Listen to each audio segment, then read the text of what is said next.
Here I am in my bee suit.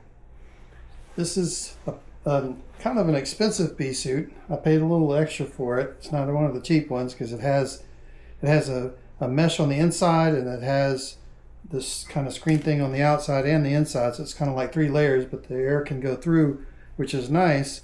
It's got a good zip up thing right here that's kind of easy to do like this and like this.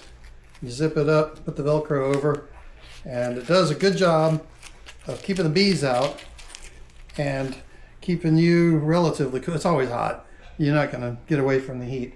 But this is just to kind of show you that all works, but you have to have some good bee gloves.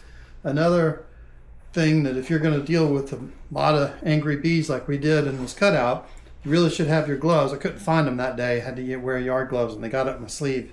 It was terrible. But if you had this, and you have this little loop right here, you put that around your finger so that the sleeve stays down when you pull that on. That comes on like that.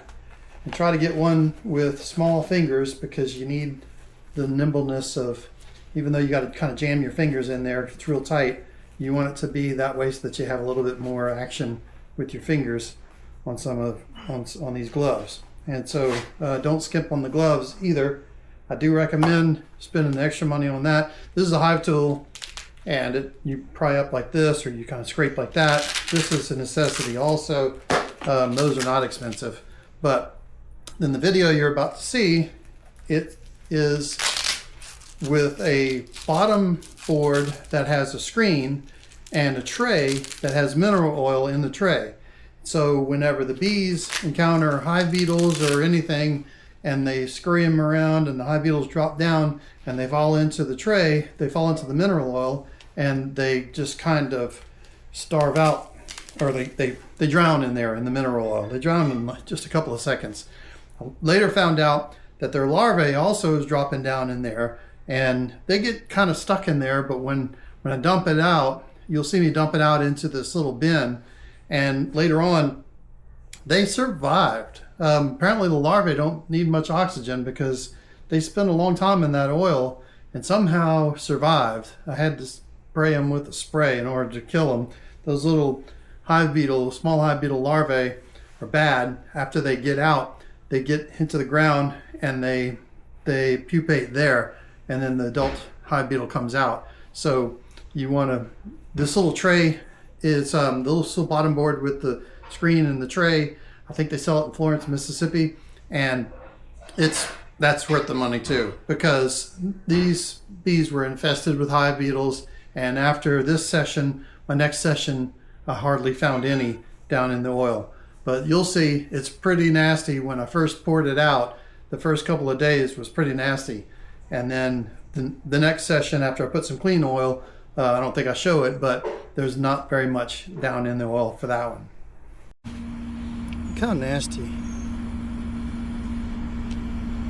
don't know if you can see. Let me come up a little bit.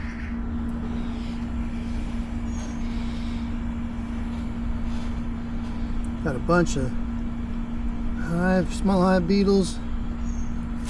Got a bunch of small hive beetle larvae. And all of that junk. Little pieces of junk all in there. Disgusting.